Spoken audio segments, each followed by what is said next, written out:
আসসালামু আলাইকুম। তো নতুন একটা ভিডিও নিয়ে চলে আসলাম আজকে আপনাদের সামনে। আশা করি সবাই ভালো আছেন। তো ভিডিওটা শুরু করার আগে কিছু কথা বলতে চাই। আজকে ভিডিও টপিকটা হচ্ছে গ্রিস এম্বাসিতে আসলে কী ধরনের ইন্টারভিউ কোশ্চেন করা হয় এই বিষয় নিয়ে। কারণ এটা নিয়ে অনেকেরই প্রশ্ন থাকে, ভাইয়া ইন্টারভিউতে কেমন প্রশ্ন করে, আপনাকে কী প্রশ্ন করছিল। তো এই বিষয় নিয়ে আজকে আলোচনা হবে। তবে আলোচনা করার আগে কিছু কথা বলি যে আমার ইনবক্সে অনেকেই নক করেন। তো আমি আমার বিগত যে ভিডিওগুলো দিয়ে রেখেছি ওগুলোতে আপনাদের অলমোস্ট এই কোশ্চেনগুলোর অ্যান্সার থাকে। তো আমি কষ্ট করে ভিডিও বানাই আপনাদের ইনফো দেওয়ার জন্যই। এখন আপনি যদি পুরো ভিডিওটা না দেখেন তাহলে তো আপনি পুরো ইনফরমেশন জানতে পারবেন না। আমি কিন্তু ভিডিওতেও যা বলতেছি আপনি যদি আমাকে এসএমএস করেন ইনবক্সে, আমি কিন্তু সেম রিপ্লাই দেবো, সেম উত্তরই হবে, উত্তরও কিন্তু মানে আলাদা হবে না। সো আমার সাজেশন থাকবে আগে পুরো ভিডিওটা দেখুন, দেন এর বাইরে যদি কোনো কোশ্চেন থাকে সেগুলো করেন, কোনো সমস্যা নেই। যদি কোনো কিছু বুঝতে অসুবিধা হয় যে হ্যাঁ এই জিনিসটা বুঝলাম না, তাহলে সেটা নিয়ে প্রশ্ন করেন।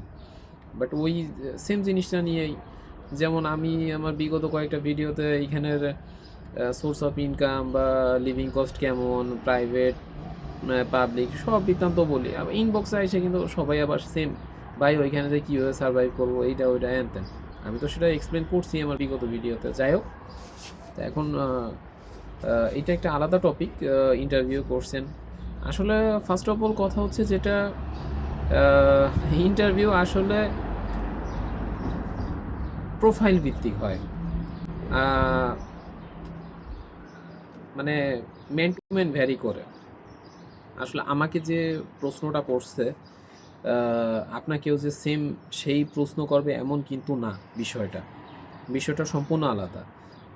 আপনাকে যে প্রশ্ন করবে আরেকজনকে আরেক প্রশ্ন করবে, আরেকজনকে আরেক প্রশ্ন করবে, সেম প্রশ্ন কখনোই আসবে না। এটা ডিপেন্ড করে সম্পূর্ণ ভিসা অফিসারের মুডের উপর ডিপেন্ড করে।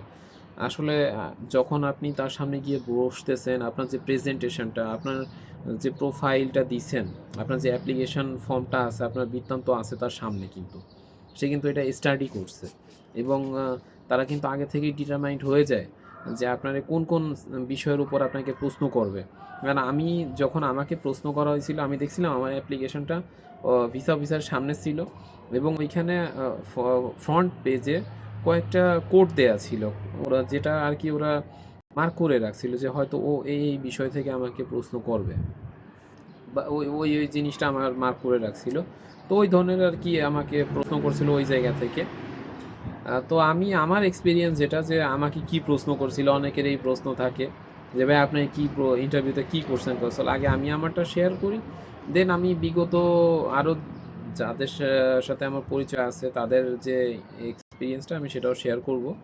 যেমন আমি যাওয়ার পরে আমি তো কি গুড নুন দিলাম, তারপর নাম জিজ্ঞাসা করলো, নাম বললাম। তারপর আমাকে জিজ্ঞাসা করলো যে কোন ইউনিভার্সিটিতে তুমি অ্যাপ্লাই করছো, আমি বললাম আমার ইউনিভার্সিটির নেম। তারপর বললো যে টিউশন ফি দেওয়া হয়ে গেছে, আমি বললাম যে হ্যাঁ টিউশন ফি দেওয়া হয়ে গেছে। তো পরে বলতেছে যে তুমি ওইখানে কোথায় থাকবা। তাই আমি বললাম যে আমি ওইখানে আর কি ইউনিভার্সিটি যে ডম ওখানে থাকবো। তোমার ওইখানে কোনো আত্মীয় স্বজন পরিচিত কেউ আছে কি না। তা আমি বললাম যে না, আমার ওইখানে আত্মীয় স্বজন কেউ নেই, এবং আপনারও আমি সাজেস্ট করবো যে এটা বলবেন না, কারণ এটা বললে একটা ওদের একটা হয়তো নেগেটিভ একটা ধারণা আসে। এটা তারপর আমি বলতে পারি না, ওই যে বললাম এটা সম্পূর্ণ ভিসা অফিসারের উপর ডিপেন্ড করে সে কীভাবে নিচ্ছে আপনাকে। তারপর জিজ্ঞাসা করলো যে মানে আমার যে ইন্টারভিউটা, আমি মনে হয় এই ধরনের ইন্টারভিউ জীবনেও মানে কারো কাছ থেকে শুনি যে আসলে ইন্টারভিউতে এই ধরনের প্রশ্ন করতে পারে। আমিও অবাক হয়ে গেছিলাম। তো যাই হোক, দেখাশোনার পরে বলতেছে, যেহেতু আমার অ্যাপ্লিকেশনে লেখা আছে আমি মুসলিম, তো আমাকে বলতেছে তুমি কি ধার্মিক। আমি বললাম যে অফকোর্স আমি তো ধার্মিক, আমি 5 ওয়াক্ত নামাজ পড়ি।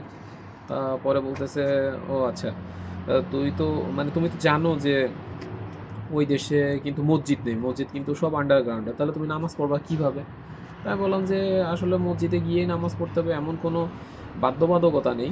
আমাদের ধর্মে আছে যে আমরা বাসায় বসে আমাদের নামাজটা আদায় করতে পারি। তারপর হচ্ছে আমাকে জিজ্ঞাসা করলো যে, "আচ্ছা তোমার যদি ভালো কোনো অপরচুনিটি আসে, অ্যা ভালো একটা সুযোগ পাইলা তুমি রোম থেকে" ওরা ইটালি উল্লেখ করেনি, রোমের কথা বলছে। "তুমি রোম থেকে ভালো একটা অপরচুনিটি পাইলা, তাহলে তুমি কি করবা? গ্রিস থেকে ভালো একটা অপরচুনিটি পাচ্ছ।"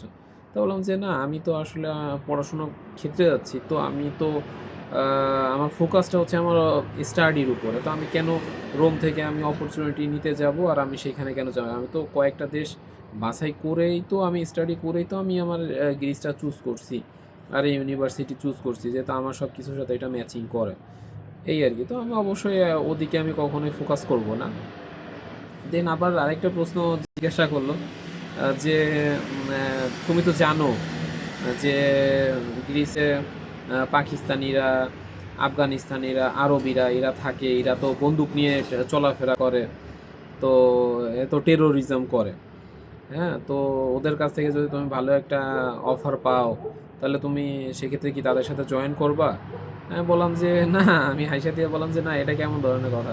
আমি কেন তাদের সাথে জয়েন করতে যাবো? আমি যাচ্ছি পড়াশোনার উদ্দেশ্যে। তো আমি অবশ্যই পড়াশোনাই করতে যাবো। আমি তাদের সাথে তো আমার কোনো যোগাযোগ থাকার কোনো প্রশ্নই আসে না। আমার যোগাযোগ থাকবে আমার ইউনিভার্সিটি, আমার কলিগদের সাথে।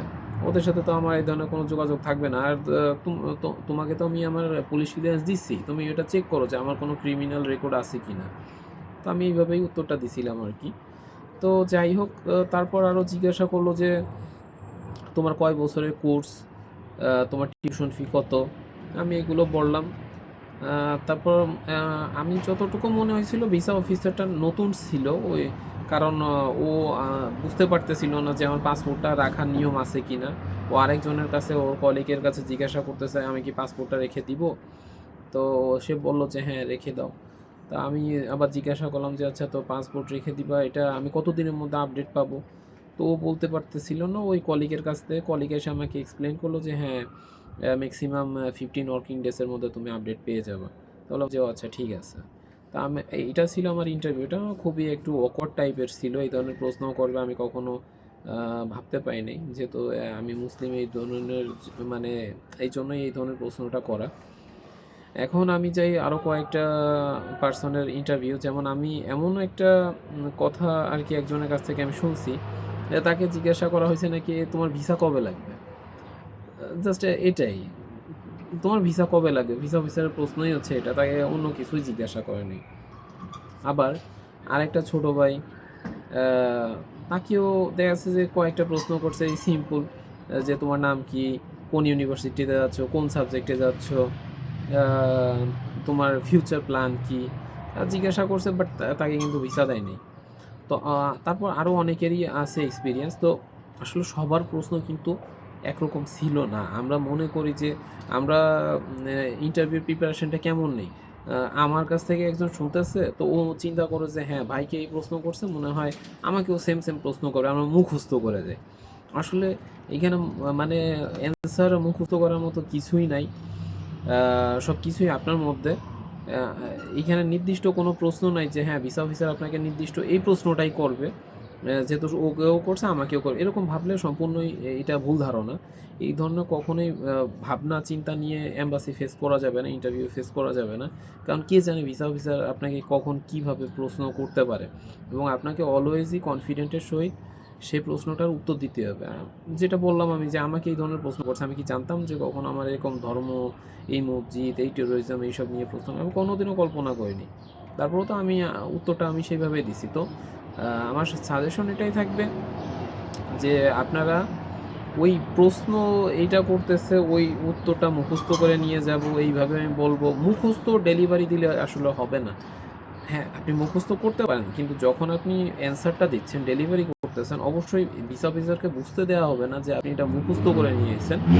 এটা বুঝাইতে হবে যে হ্যাঁ, আপনি ন্যাচারালি বলতেছেন। স্লোলি, হ্যাঁ?